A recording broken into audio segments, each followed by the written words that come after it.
আসসালামু আলাইকুম প্রিয় শিক্ষার্থী বন্ধুরা। Easy English by Hasanuzzaman sir চ্যানেলের পক্ষ থেকে সকলকে শুভেচ্ছা অভিনন্দন।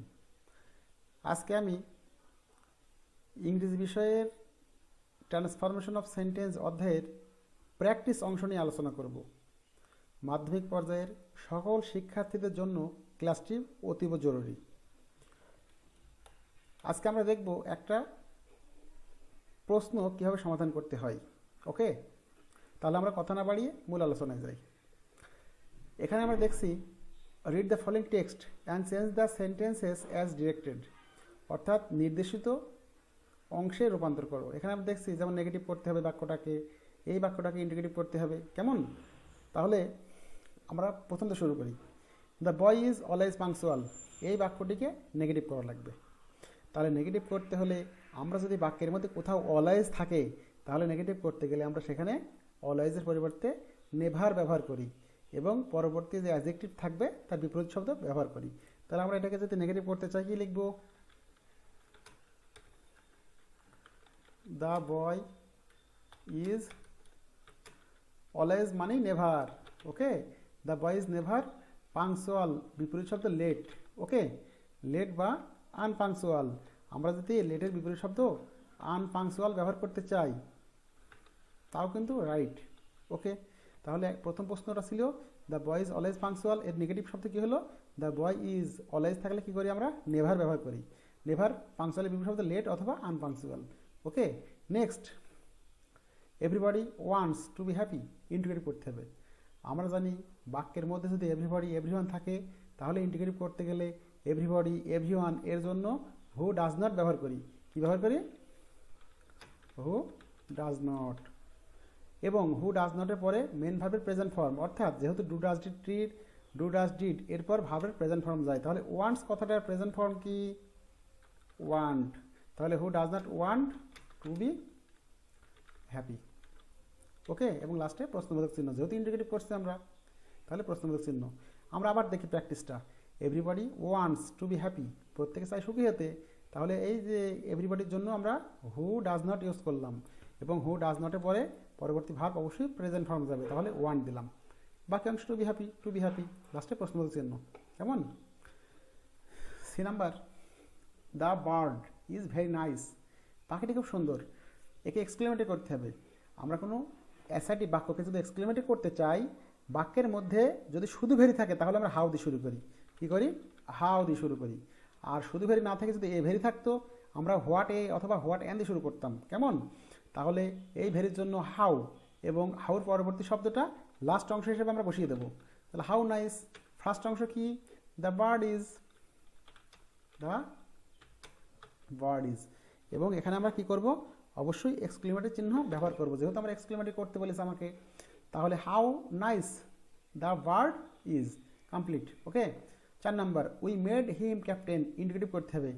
ইন্টিগ্রেটিভ করতে হলে বাক্যের মধ্যে কোথাও যদি মেন ভার্ব থাকে তাহলে বাক্যের প্রথমে ডু নট, ডাজ নট এবং ডিড নট ব্যবহার করি। যেহেতু মেড কথাটা, মেক কথাটার পাস্ট ফর্ম, ওই কারণে আমরা বাক্যের প্রথমে কী ব্যবহার করব?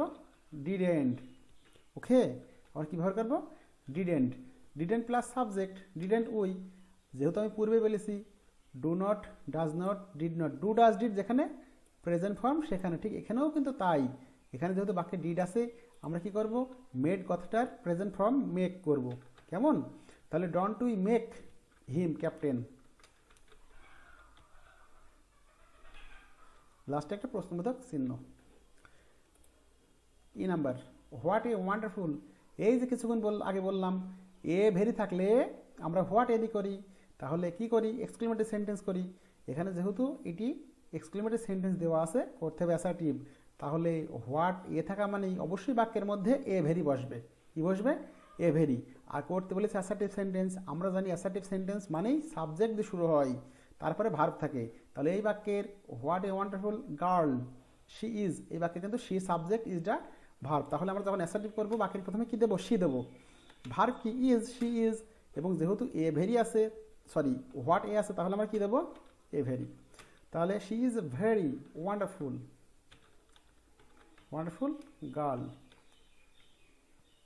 যেহেতু অ্যাসার্টিভ বাক্য, বাক্যের লাস্টে কী দেবো আমরা? অবশ্যই ফুল স্টপ দেবো। তাহলে শিক্ষার্থী বন্ধুরা তোমরা কি বুঝছো? প্র্যাকটিস করলে অবশ্যই শিখতে পারবা। প্র্যাকটিস তো তোমরা দেখলে নিজের প্র্যাকটিস অবশ্যই করবা। ওকে, আমার নেক্সট স্টেপে পরবর্তী প্রশ্নে যাই, আমরা দেখি কি অবস্থা। A day labourer lives in slum, integrative করতে হবে। যেহেতু বাক্যের মধ্যে লিভস মেন ভার্ব, আমি তাকেই বলেছি মেন ভার্ব থাকলে বাক্যের প্রথমে do not, does not, did not দিতে হয় অক্সিলারি ভার্ব না থাকার ফলে। যেহেতু লিভস তাহলে কি যাবে? Does not. Okay, does not subject কি? ডাজ নটের পরে এ সাবজেক্ট যায়, a day লেবারর।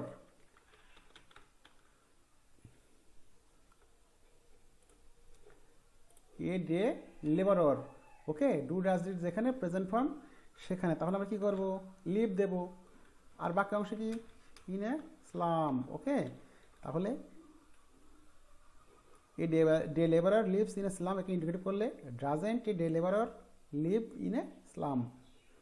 Next, he is known to every one. Okay, negative করতে হবে। তাহলে নেগেটিভ করতে গেলে বাক্যের মধ্যে যেহেতু অক্সিলারি ভার্ব আছে, নেগেটিভ করার সময় যদি সাবজেক্টের পরে অক্সিলারি ভার্ব হিসেবে বিভার থাকে, am, is, are, was, were, এই পাঁচটি থাকলে পরে তারপর নট দিতে হয়। কী করতে হয়? নট। এবং এরপরে যে অ্যাডজেক্টিভ থাকবে তার বিপরীতে অ্যাডজেক্টিভ বসাতে হয়। তাহলে এখানে নোন এর বিপরীত শব্দ আননোন। ওকে, তাহলে হি is not unknown two every one আছে, এনি ওয়ান বসাবো এখানে। ওকে, তাহলে আমরা একটু দেখি, হি is not unknown to any one, অর্থাৎ সে কিন্তু কারো অপরিচিত নয়, তার মানে সকলের পরিচিত। ওকে, অ্যাফার্মেটিভ থেকে নেগেটিভ করতে একটা বিষয় মনে রাখতে হবে, বাক্যের গঠন পরিবর্তন কিন্তু অর্থের কোনো পরিবর্তন হয় না। এখানে বলতে চাচ্ছে he is known to every one, সে প্রত্যেকের পরিচিত। আমরা কি বললাম? He is not unknown to any one, সে কারো অপরিচিত নয়, তার মানে কি? প্রত্যেকের পরিচিত। Okay, C number, the members of his family, তার পরিবারের সদস্যরা গেট ইনসাফিসিয়েন্ট ফুড, মানে অপর্যাপ্ত খাবার পাচ্ছে বা পায়। নেগেটিভ করব, তাহলে মেন ভার্ব কি আছে? গেট। তাহলে গেট থাকলে নেগেটিভ কর, যেহেতু বাক্যের সাবজেক্ট হচ্ছে the members of his family, পুরোটাই সাবজেক্ট, গেটটা মেন ভার্ব। তাহলে সাবজেক্টের পরে মেন ভার্ব থাকলে নেগেটিভ করতে হলে অবশ্যই সাবজেক্টের পরে ডু নট, ডাজ নট বা ডিড নট দিতে হয়। যেহেতু গেট প্রেজেন্ট ফর্ম, তাহলে আমরা কি দেব? ডু নট দেব। তাহলে আমরা কি লিখব? প্রথমে সাবজেক্ট লিখব, the members of his family do not. Okay, কি দিলাম? Do not get, main verb get করতে গেট। তাহলে the members of his family do not get, student sufficient এর ইনসাফিসিয়েন্টের বিপরীত শব্দ সাফিসিয়েন্ট। ওকে, সাফিসিয়েন্ট ফুড, এবং এটি নেগেটিভে রূপান্তর হলো। তাহলে the members of his family do not get sufficient food. Okay, negative শব্দ কমপ্লিট, অর্থাৎ তার পরিবাররা পর্যাপ্ত খাবার পায় না। পায় না মানে কি? অপর্যাপ্ত খাবার পায়, অর্থের কোনো পরিবর্তন হলো না, গঠনের পরিবর্তন। পিপুল ট্রিট হিম ক্রুয়েলি, ইন্টিগ্রেটিভ করব, স্টুডেন্ট ট্রিট মেন ভার্ব। তাহলে আমরা কি দেখলাম? যখন বাক্যের মধ্যে মেন ভার্ব থাকবে তখন বাক্যের প্রথমে কি যাবে? এই সে প্রথমে এক নম্বর ছিল do not, does not, did not, যেমন কথা এখানেও ঠিক তেমনি দেবো। এখানে যেহেতু ট্রিট কথাটা প্রেজেন্ট ফর্ম এবং এখানে কোনো এস বা ইয়েস নাই, তাহলে বাক্যের প্রথমে কি দেবো? ডন্ট। ওকে, কি দেবো? Don't people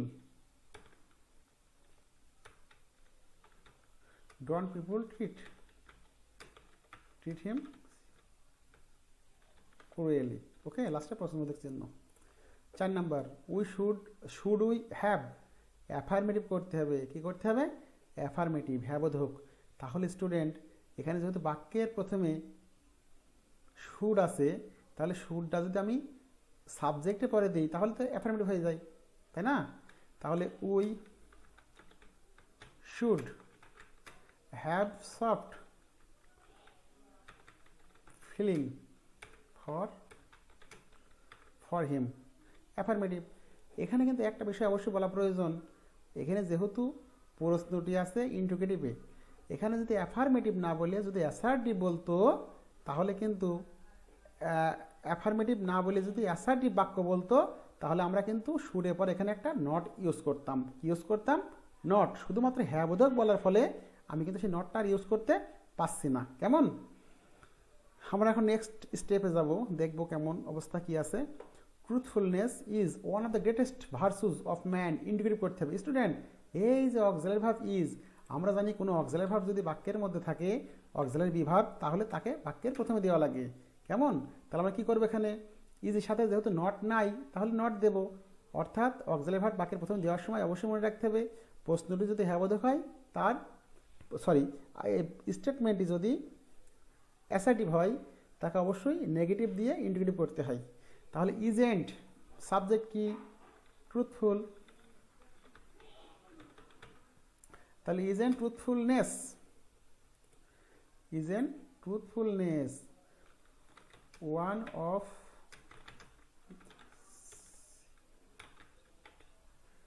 greatest virtues of man, of man. Indicative complete. তাহলে কি করলাম? ইজটা বাক্যের প্রথম দিলাম এবং নট যেহেতু নাই তাহলে দিলাম। অক্সিলারি ভার্বের ক্ষেত্রে একটা বিষয় অবশ্যই মনে রাখতে হবে, যদি বিভার্বের সাথে নট না থাকে তাহলে দেব, আর বিভার্বের সাথে যদি নট থাকে তাহলে কি করব? উঠিয়ে দেব।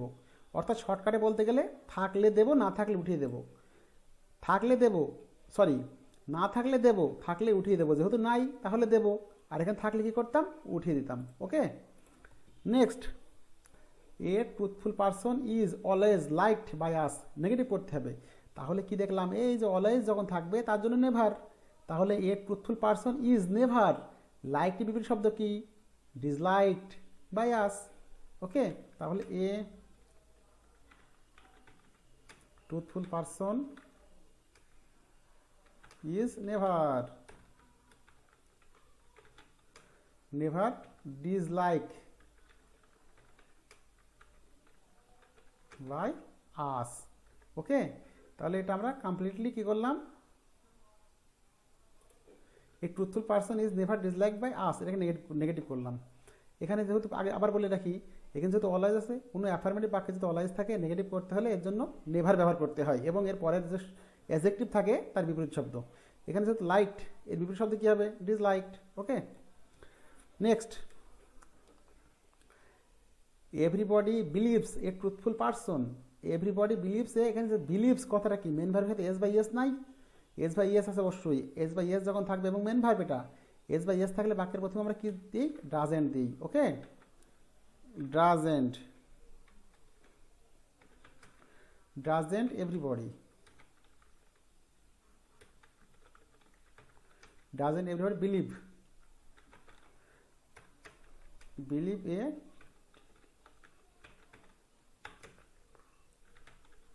Truthful person. তাহলে প্রশ্নবোধক কী হলো? বাক্যে যেহেতু দেখলাম মেন ভার্বের সাথে এস বাই এস, যখন মেন ভার্বের সাথে এস বাই এস থাকবে বাক্যের প্রথমে আমরা কী দেবো? ডাজেন্ট দেবো, এবং এরপরে আমরা ডু ডাজ ডিড যেখানে প্রেজেন্ট ফর্ম, সেখানে এখানে প্রেজেন্ট ফর্ম বিলিভই থাকবে, কোনো চেঞ্জ হবে না। বিলিভসের এসটা উঠে যাবে। ওকে, আর যেহেতু ইন্ডিকেটিভ করছি, ইন্ডিকেটিভ চিহ্ন আমরা লাস্টে দেবো। Next, a liar is the most dangerous person in the society. Student, a liar subject, is verb, the most কিন্তু এ ভেরির কাজ করছে। এখানে অবশ্যই মনে রাখতে হবে দ্য মোস্ট কিন্তু এ ভেরির কাজ করছে, এবং ডেঞ্জারাস পারসন এটা কিন্তু এই এ ভেরির পরের অংশ, অর্থাৎ লাস্ট অংশ। আর ইন দ্য সোসাইটি এটা একটা অ্যাডভার্ব। ওকে, তাহলে এক্সক্লেমেটরি করতে হলে কী করবো? যেহেতু এখানে দ্য মোস্ট এ ভেরির কাজ করছে, তাহলে বাক্যের প্রথমে কি দেব? What a dangerous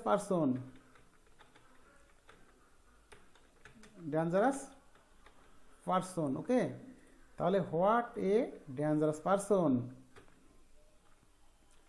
a liar is in the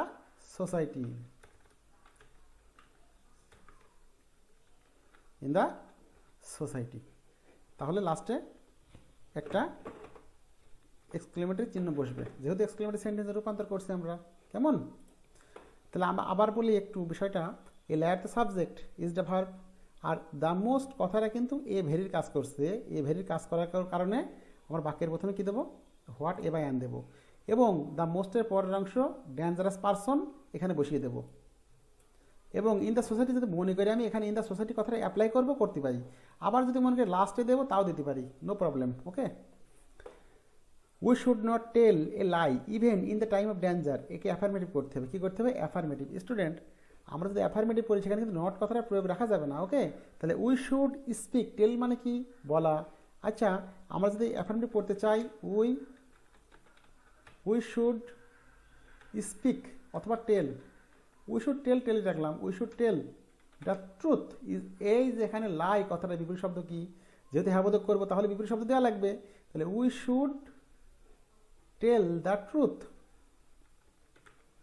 we should tell the truth in time of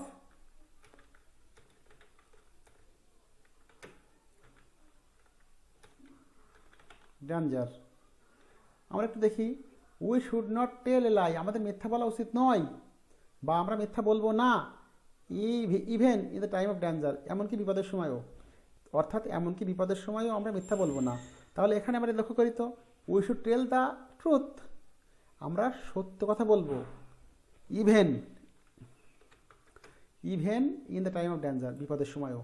অর্থাৎ এখানে কিন্তু অর্থের কোনো পরিবর্তন ঘটলো না, শুধু গঠনের পরিবর্তন ঘটলো। এটাই কিন্তু অ্যাফার্মেটিভতে নেগেটিভ করার মূল সূত্র, অবশ্যই মনে রাখতে হবে। Okay, next, our teachers teach us discipline, integrate করতে হবে। Student, our teachers subject, teach কথাটি কি? টিচ কথা মেন ভার্ব, তাহলে মেন ভার্ব যদি থাকে আমরা কি করি? বাক্যের প্রথমে অবশ্যই আমরা ডন্ট ব্যবহার করব। কি ব্যবহার করব? Don't. Don't our teacher, don't hour teachers teach us discipline.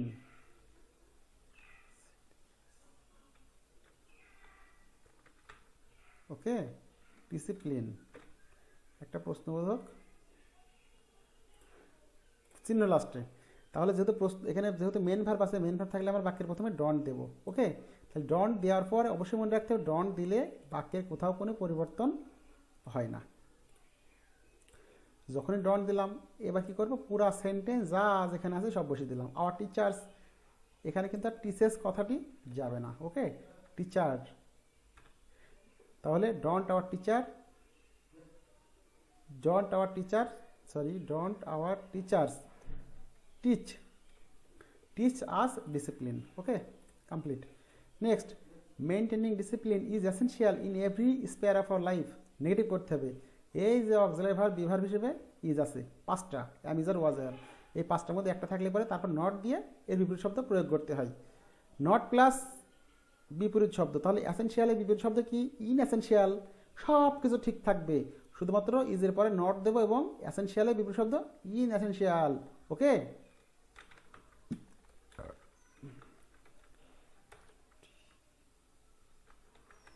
Maintaining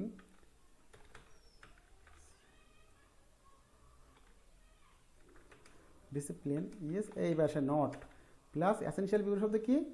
in, একটা যোগ করলাম, in essential, in every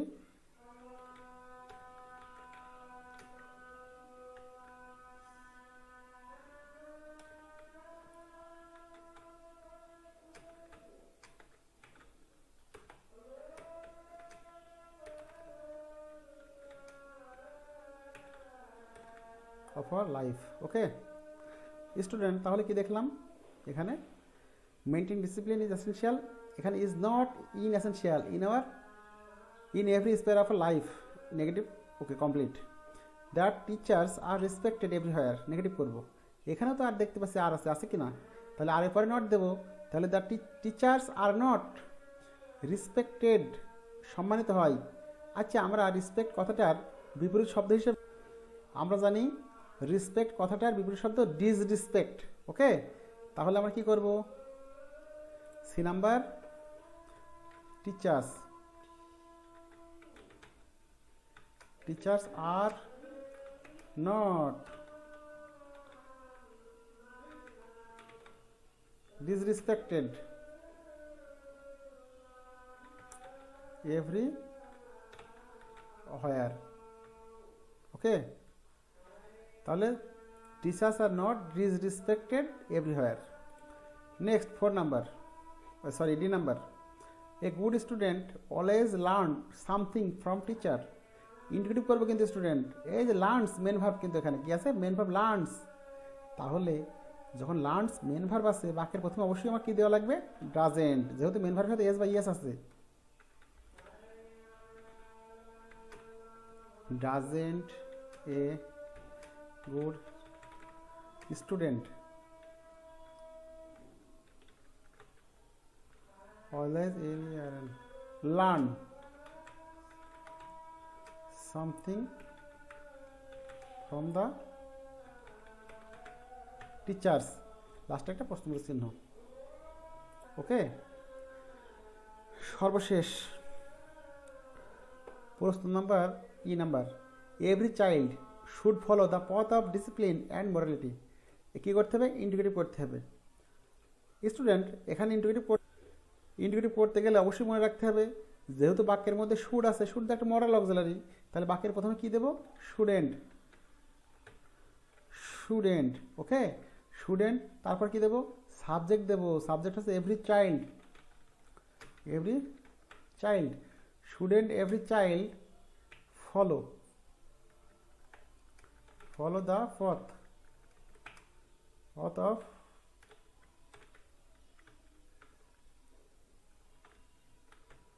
discipline and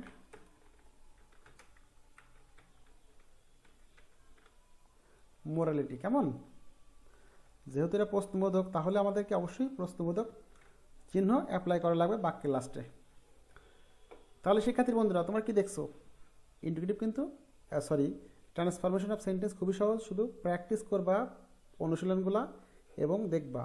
আর আমি আজকে যেগুলো দেখালাম এগুলো তো অবশ্যই দেখবা, সাথে তোমাদের পাঠ্য টেক্সট বুকে বা তোমার গ্রামার বুকে যেগুলো আছে ওগুলো দেখবা, ইনশাল্লাহ তোমাদের রেজাল্ট অবশ্যই ভালো হবে। তো ভালো করো সেই প্রত্যাশায় আজকে এ পর্যন্ত, খোদা হাফেজ।